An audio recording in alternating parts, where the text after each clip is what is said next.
Hey guys, welcome back to another video. इस कहानी की शुरुआत में हमें बीमस नाम के एक लालची सेल्समैन को दिखाया जाता है जो जानवरों को पकड़कर उनकी नीलामी किया करता था। वो एक गांव में सभी लोगों से कहता है कि फसल बोने के दिन स्टार्ट हो गए हैं और आपके जो जानवर है वो बहुत बेकार, कम अक्ल और कमजोर है। इसीलिए मैं आपके लिए एक नई चीज लेकर आया हूँ जो आपके काम को बहुत आसान बना देंगी। और वो सभी को अपने पकड़ कर लाए हुए थोरिफेंट्स प्रजाति के जानवर दिखाता है जिनकी खासियत होती है कि वो इंसानों की तरह बात कर सकते थे। बीमस सभी को बताता है कि ये जानवर बहुत ताकतवर है और जब सभी लोग देखते हैं कि ये जानवर इंसानों की तरह बात कर रहे हैं तो सभी बहुत हैरान होते हैं और उन्हें खरीदने के लिए बोली लगाने लग जाते हैं। बीमस सबसे पहले एक छोटे थोरिफेंट को $800 में एक साइमन नाम के किसान को बेच देता है जिसका नाम मोस्टली था। वो मोस्टली को पकड़कर वहां से लेकर जाने लगते हैं जिससे मोस्टली काफी दुखी हो जाता है। वो अपनी माँ को आवाज लगाता है लेकिन वो कुछ नहीं कर सकते थे। अब 25 साल बाद का सीन दिखाया जाता है जहाँ मोस्टली बड़ा हो चुका है और उसकी वाइफ बेरा और उसका एक 5 साल का बेटा भी है जिसका नाम रू था। मोस्टली सुबह जल्दी उठकर अपने हल को तैयार करता है और अपने मालिक साइमन को उठाता है और फिर वो खेत जोतने में लग जाता है। मोस्टली पूरा दिन मेहनत किया करता था। तभी वहाँ बीमस अपने साथी शैंक और ऑली के साथ आ जाता है क्योंकि वो खाली दिनों में मेडिसिन बेचने का काम किया करता था। उसके पास टर्फिन नाम का एक बूढ़ा थोरिफेंट भी होता है जो कि उसके लिए बोझ उठाने का काम करता है। मोस्टली और रू उनसे मिलकर बहुत खुश होते हैं क्योंकि बचपन से मोस्टली टर्फिन को जानता था। बीमस साइमन को अपनी दवाइयाँ बेचने की कोशिश करता है लेकिन साइमन को उस पर शक हो जाता है, इसलिए वो बीमस से पूछता है कि तुम सच सच बताओ कि तुम यहाँ क्या लेने आए हो। तो बीमस उसे बताता है कि रू काफी बड़ा हो गया है इसीलिए वो नीलामी के लिए तैयार है, लेकिन साइमन मना कर देता है। तो बीमस उससे कहता है कि तुम्हें एक बिजनेसमैन की तरह सोचना चाहिए क्योंकि मैं तुम्हें रू के बदले तुम्हारे खेत के पास की जमीन दे सकता हूँ। ये सुनकर मोस्टली साइमन के पास जाकर उसे समझाने की कोशिश करता है कि पास की जमीन पूरी तरह से बंजर है इसलिए वो जमीन बेकार है।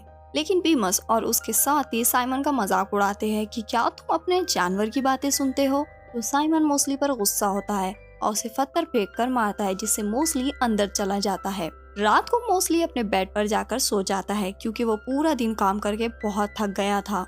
तभी रूस के पास आता है और उससे कहता है कि मैंने मेरे छिपने के लिए एक गुफा ढूंढी है इसीलिए आपको वहां चलकर उसे देखना चाहिए। तो मोस्टली मना करता है और वो उससे कहता है कि मैं काफी थक चुका हूँ इसलिए हम किसी और दिन चलेंगे क्योंकि मुझे कल बहुत काम करना है। तो रू उसे बताता है कि मैंने उन गुफाओं में हमारे चित्र देखे जिसमें हमारे हाथ है जैसे इंसानों के होते हैं। तो इससे मोस्टली बहुत हैरान होता है और रू के साथ जाने के लिए तैयार हो जाता है। फिर वो दोनों जंगल की तरफ निकलते हैं। जुगनू भी रू के पास आते हैं क्योंकि वो रू को केव तक जाने का रास्ता बताते थे। वो दोनों जुगनुओं की मदद से उस केव तक पहुंच जाते हैं।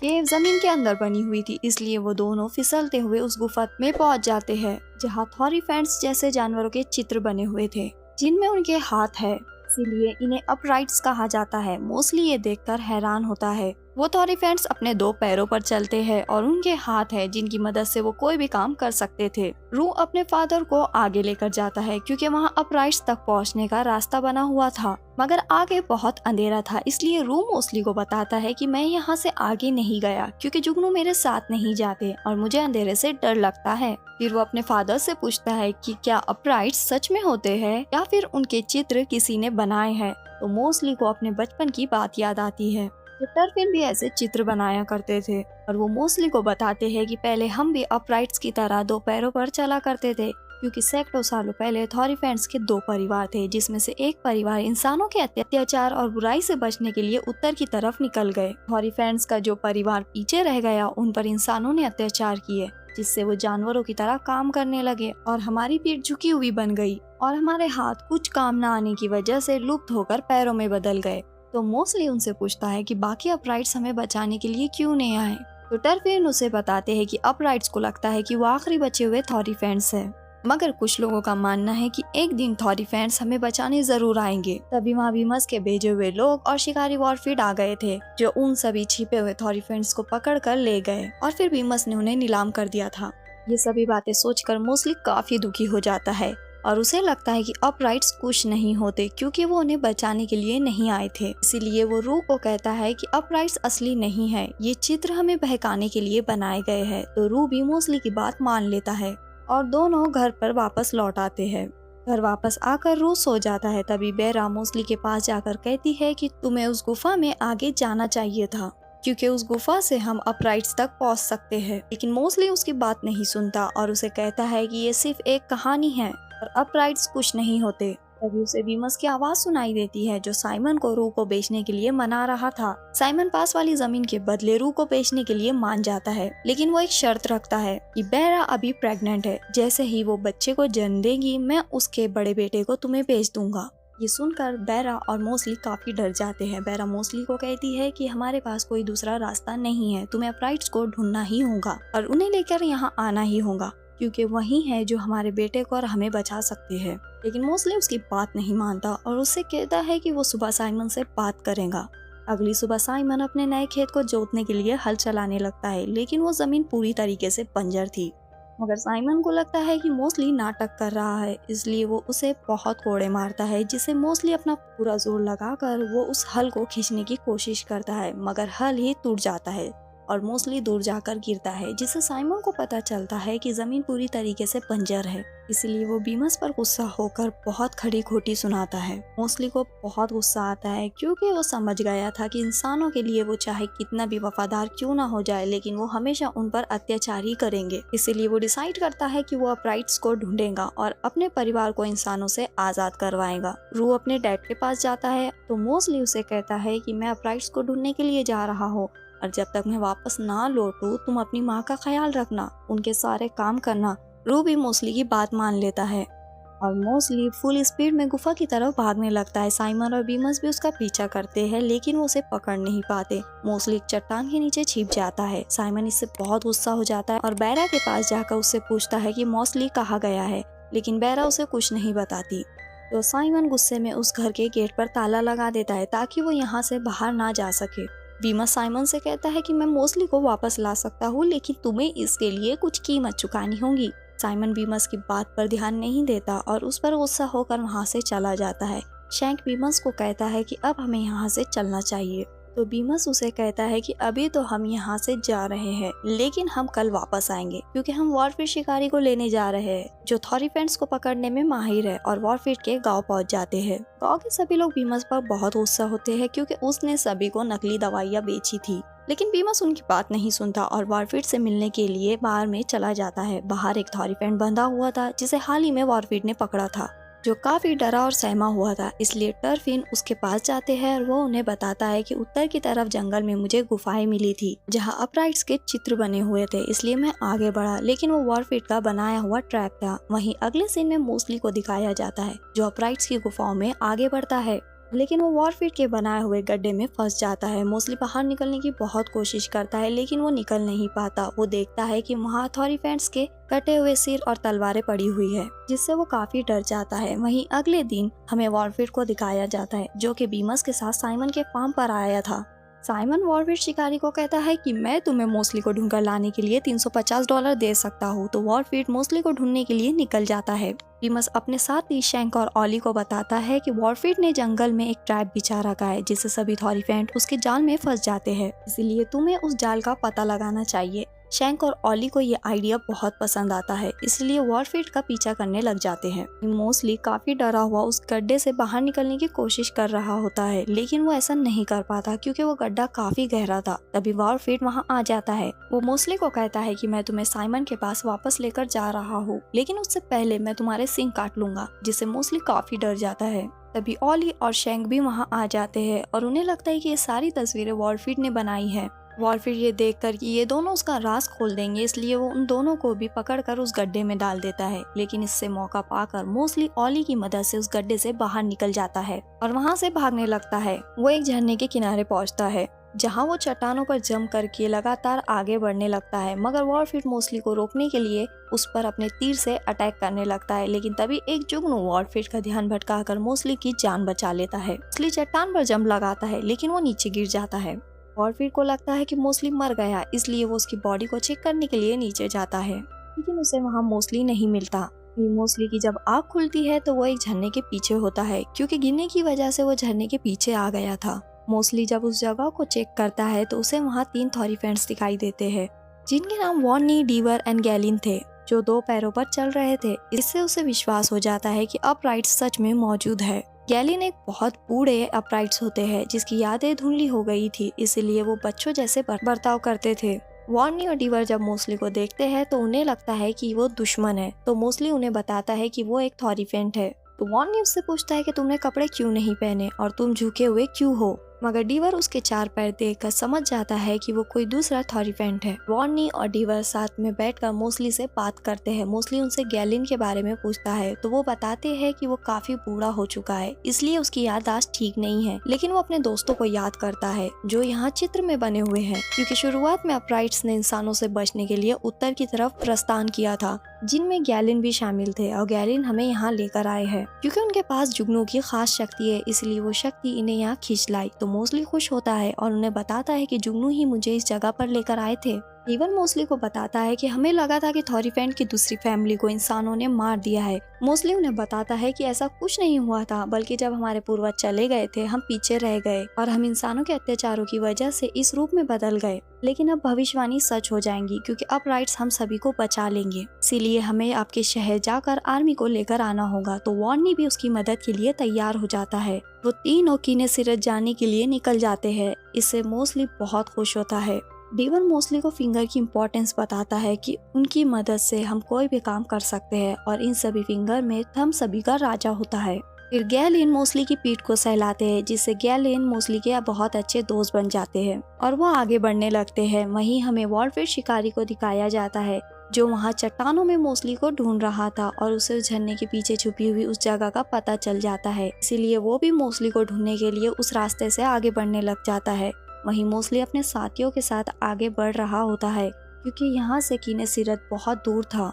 उन्हें चलते चलते रात हो जाती है और सुबह होते होते वो एक भूतिया बाग के किनारे पहुँचते हैं। इसकी दूसरी तरफ कीने सिरत था। वॉर्नी मोस्टली को बताता है कि ये बाग भूतिया है, इसलिए हमें इस बाग के साइड से जाना होगा क्योंकि माना जाता है कि दुनिया की शुरुआत यहीं से हुई थी और इसी बाग में एक खास तरह का पेड़ है जिसकी एक आत्मा रक्षा करती है, और आज तक जो भी इस बाग के अंदर गया वो बाहर कभी नहीं आ पाया। तभी मोस्टली को वहाँ एक सुरंग दिखाई देती है जो इस बाग के अंदर बनी हुई थी, इसलिए वो सभी को उस सुरंग से आगे बढ़ने के लिए कहता है ताकि वो जल्दी से सिटी तक पहुंच सके। मगर जब वो सब सुरंग से गुजर रहे थे तो सुरंग भूतिया होने की वजह से सभी पेड़ उनके ऊपर गिरने लगते हैं, मगर वो किसी तरह से वहां से बचकर वापस बाहर आ जाते हैं। फिर वो साइड से आगे बढ़ने लगते हैं और रात को एक जगह पर रुककर आराम करते हैं। मोस्टली वहाँ सभी को अपने परिवार के बारे में बताता है और कहता है कि मैं अपने परिवार को बचाना चाहता हूँ, इसलिए हमें जल्द से जल्द कीने सिरत से सेना लेकर आना होगा। फिर वो सभी सो जाते हैं। रात को जब मोस्टली की आँख खुलती है तो वो देखता है कि गैलिन जुगनू के पीछे कहीं जा रहे थे। तो मोस्टली डीवर और वॉर्नी को इस बारे में बताता है और वो सभी गैलिन के पीछे पीछे एक चट्टान पर पहुंच जाते हैं क्योंकि गैलिन को पता चल गया था कि वॉलफिश शिकारी उनके पीछे है। तभी वॉलफिश शिकारी वहां आ जाता है। वॉलफिश को देखकर वॉर्नी और डीवर उसका ध्यान भटकाने की कोशिश करते हैं, मगर गैलिन मोस्टली को बताते हैं कि हमें इन जुगनुओं पर विश्वास करना होगा क्योंकि ये हमें यहाँ से ले जा सकते हैं। तो मोस्टली उनकी बात मानकर वहाँ से नीचे कूद जाता है, जिससे वो जुगनुओं के साथ उड़ने लगते हैं। देखकर वॉर्नी और डीवर भी नीचे कूद जाते हैं, जिससे जुगनू उन सभी को बचाकर शिकारी से दूर ले जाते हैं। इससे वॉर्नी और डीवर को भी विश्वास हो जाता है कि उन जुगनुओं में जादुई शक्ति थी। ये सभी जल्दी से आगे बढ़ने लग जाते हैं कि वॉलफेड अभी भी उनके पीछे था। वहीं साइमन के फॉर्म पर दिखाया जाता है कि टर्फिन रू को काम करना सिखा रहे होते हैं, लेकिन तभी बीमस को एक आदमी आकर बताता है कि कोई तुम्हारे टॉरीफेंट को खरीदना चाहता है। तो इससे वो बहुत खुश होता है और टर्फिन को चलने के लिए कहता है। रू इससे काफी सैड हो जाता है। वो टर्फिन को कहता है कि आपने कहा था कि आप हमारे साथ रहेंगे। टर्फिन उसे कहता है कि मुझे जाना होगा, मगर तुम अपनी माँ का ख्याल रखना जब तक कि तुम्हारी डैड वापस नहीं आ जाते। फिर बीमस टर्फिन को लेकर वहाँ से निकल जाता है। वो जाते जाते साइमन को कहता है कि मैं अपनी डील के मुताबिक रू को लेने आऊंगा। वहीं मोस्टली और उसके साथियों को दिखाया जाता है जो कि कीनेसिरत के काफी करीब पहुँच जाते हैं। मोस्टली कीनेसिरत शहर को देखकर बहुत खुश होता है क्योंकि वो बहुत खूबसूरत था। वॉर्नी मोस्टली को सच बताने लगते हैं, लेकिन मोस्टली उनके बात नहीं सुनता और खुशी से सिटी के अंदर चला जाता है, जहाँ के सभी थॉरीफेंट को देखकर वो बहुत खुश होता है क्योंकि वो सभी घरों में रह रहे थे। तभी वो देखता है कि वहाँ कोई आर्मी नहीं है और वहाँ के सारे थॉरीफेंट्स काफी बूढ़े हो चुके हैं। वॉर्नी मोस्टली से माफी मांगता है कि हमने तुमसे झूठ बोला कि कीनेसिरत में आर्मी है और मैं तुम्हें सब कुछ बताने वाला था। तो मोस्टली उनसे कहता है कि आपने मुझसे झूठ क्यों बोला। वॉर्नी उसे बताता है कि हम सभी मर रहे हैं क्योंकि हमारे यहाँ 100 साल से कोई बच्चा पैदा नहीं हुआ, इसीलिए जल्दी ही हम सब में से कोई भी जिंदा नहीं बचेगा। लेकिन हमें इस बात का कोई दुख नहीं है, बल्कि दुख इस बात का है कि इंसान हमें कम समझते हैं और तुम भी खुद को कम समझते हो, इसीलिए तुम खुद इंसानों का सामना नहीं कर पाए। इंसानों ने तुम्हें अपना पालतू जानवर बना लिया, मगर अब ऐसा नहीं होगा क्योंकि हम सभी तुम्हारे साथ हैं और हम मिलकर तुम्हारे परिवार को बचाएंगे। और अब मोस्टली अपनी हिम्मत पूरी तरह से हार चुका था, इसीलिए वो कहता है कि मैं अपने परिवार के पास वापस जा रहा हूँ क्योंकि मुझे नहीं लगता कि हम इंसानों का सामना कर पाएंगे। तो वॉर्नी उसे कहता है कि हमें एक बार रानी से बात करनी चाहिए और इसके लिए मोस्टली भी मान जाता है। फिर रात को महल में सभा बुलाई जाती है। मोस्टली देखता है कि महल उस भूतिया बाग के आगे बनाया गया है। वॉर्नी मोस्टली को बताता है कि ये शहर हमारे पूर्वजों ने बनाया था, मगर फिर हमारे इस शहर को एक श्राप मिला जिससे ये बाग भूतिया बन गया और इसमें खिलने वाले फल गायब हो गए। रानी मोस्टली से कहती है कि हम नहीं जानते थे कि हमारा एक परिवार कई सालों से इंसानों के अत्याचार को सह रहा है, वरना हम तुम्हें बचाने जरूर आते, मगर अभी भी देर नहीं हुई क्योंकि हम सब तुम्हारे साथ हैं। और सभी अपने बनाए हुए हथियार बाहर निकाल लेते हैं क्योंकि वो सभी मोस्टली के परिवार को बचाने के लिए तैयार थे। तभी गार्ड सभी को आकर बताता है कि शिकारी आ गया है और वो सभी गेट पर आ जाते हैं। वहाँ सभी मोस्टली का साथ देने के लिए उस शिकारी पर अटैक करने लगते हैं, लेकिन वो सभी काफी बूढ़े हो गए थे, इसलिए उनके वार का उस पर कोई असर नहीं होता और वॉरफील्ड अपने तीर से गैलिन को इंजर्ड कर देता है। ये देखकर वो सभी काफी डर जाते हैं। मोस्टली गैलिन को लेकर महल में आ जाता है, लेकिन गैलिन अपना दम तोड़ देते हैं। मोस्टली इस बात से काफी दुखी हो जाता है क्योंकि गैलिन उसके काफी अच्छे दोस्त थे, इसलिए वो गुस्से में उस शिकारी पर अटैक करने के लिए जाने लगता है। तो डीवर उसे कहता है कि तुम्हें वहाँ जाने की जरूरत नहीं है, हम उसे रोक लेंगे। तो मोस्टली सभी से कहता है कि तुम सभी काफी बूढ़े हो चुके हो, इसीलिए वो तुम सभी को मार देगा और तुम सभी भी मेरा परिवार हो, इसीलिए मैं तुम सभी को मरने नहीं दे सकता। तभी उसे जुगनू दिखाई देते हैं, जिससे उसे आइडिया आता है कि उसे शिकारी को लेकर भूतिया बाग में जाना चाहिए ताकि वो उसे उस बाग में फंसा सके। तो डीवर मोस्टली से कहता है कि तुम ऐसा नहीं कर सकते क्योंकि इससे तुम खुद भी उस बाग में फंस जाओगे या फिर मर जाओगे। मोस्टली उसे कहता है कि मुझे ये करना ही होगा। रानी उसे कहती है कि जब तुम बाग में जाओगे तो तुम्हें वहाँ एक तेज रोशनी दिखाई देंगी और अगर तुम्हें वो पेड़ मिल जाए तो तुम उसका फल खा लेना, जिससे तुम भी अपराइट्स बन जाओगे। और अब शिकारी गेट तोड़कर अंदर आ गया था। मोस्टली उसे अपने पीछे आने के लिए भड़काने लगता है, जिससे वॉरफील्ड शिकारी उसके पीछे पीछे बाग में चला जाता है जहाँ चारों तरफ काफी बड़े बड़े पेड़ थे। मोस्टली को जुगनू दिखाई देते हैं, इसलिए वो उनके पीछे जाता है तो उसे वो जादुई पेड़ दिखाई देता है। ये देखकर वॉरफील्ड उसे रोकने की कोशिश करता है और मोस्टली को तीर से इंजर्ड कर देता है, पर फिर भी मोस्टली हार नहीं मानता और वो वॉरफील्ड का सामना करने लगता है क्योंकि वो समझ गया था कि वो शिकारी का सामना कर सकता है। मोस्टली और वॉरफील्ड में लड़ाई होती है और वॉरफील्ड मोस्टली को पकड़ने की कोशिश करता है, मगर मोस्टली उसे जोर से मारकर जादुई पेड़ की तरफ बढ़ने लगता है ताकि उसका फल खा सके, मगर वॉरफील्ड उसे रोकने के लिए दोबारा तीर से मारता है, जिससे मोस्टली काफी घायल हो जाता है, मगर फिर भी वो आगे बढ़ने लगता है, लेकिन वो जादुई पेड़ वहाँ से गायब हो जाता है। मोस्टली काफी इंजर्ड हो चुका था और वॉरफील्ड उसे पूरी तरीके से खत्म करने के लिए आगे बढ़ने लगता है, लेकिन तभी वहाँ उस बाग की जादुई आत्मा आ जाती है जिसे गार्डियन कहा गया है। गार्डियन वॉरफील्ड को रोक लेती है और उस पर जोर से वार करती है, जिससे वो दूर जाकर गिरता है। वो आत्मा मोस्टली को लेकर वहाँ से गायब हो जाती है और वॉरफील्ड वहीं उस बाग में फंस जाता है क्योंकि वो बाग एक भूल भुलैया था, इसीलिए वहाँ से कोई बाहर नहीं निकल सकता था। वहीं की नसीरत में सभी को लगता है कि मोस्टली मर गया है, लेकिन तभी वो आत्मा मोस्टली को वहाँ ले आती है। मोस्टली समझ जाता है कि वो आत्मा हमेशा से मोस्टली के साथ थी और वो आत्मा मोस्टली से पूछती है कि तुम क्या चाहते हो। तो मोस्टली उन्हें बताता है कि मैं अपने परिवार को आजाद करवाना चाहता हूँ। वहीं फिर हमें साइमन के फार्म को दिखाया जाता है जहाँ आज रू को बीमस नीलामी के लिए लेकर जाने वाला था क्योंकि बेरा की बेटी रोजी पैदा हो गई थी। बेरा काफी दुखी होती है और रू अपनी बहन रोजी को कहता है कि माँ का ख्याल रखना और बीमस रू को लेकर वहाँ से जाने लगता है। तभी बेरा देखती है कि उनकी तरफ एक अपराइट्स आ रहा है जो कि कोई और नहीं बल्कि मोस्टली होता है। बेरा ये देखकर काफी खुश होती है क्योंकि मोस्टली का आकार काफी बड़ा था। मोस्टली साइमन को कहता है कि मैं यहाँ अपने परिवार को लेने आया हूँ। तो साइमन गुस्से में मोस्टली पर कोड़े से अटैक करने लगता है, लेकिन मोस्टली उसे पकड़ लेता है और उसे दूर पटक देता है। फिर वो अपनी फैमिली से मिलता है और उन्हें भी वो जादुई फल खिलाता है, जिससे वो सभी अपराइट्स में बदल जाते हैं और वो सभी अब बहुत खुश थे। फिर वो कीनेसिरत की तरफ निकल जाते हैं और इस तरह इस मूवी की हैप्पी एंडिंग हो जाती है। तो गाइज आज की वीडियो आपको कैसी लगी नीचे कमेंट सेक्शन में ज़रूर बताना। अगर आपको वीडियो पसंद आई है तो लाइक करना बिल्कुल मत भूलना। अगर चैनल पर नए हो तो सब्सक्राइब कर लो। मिलते हैं अगले वीडियो में।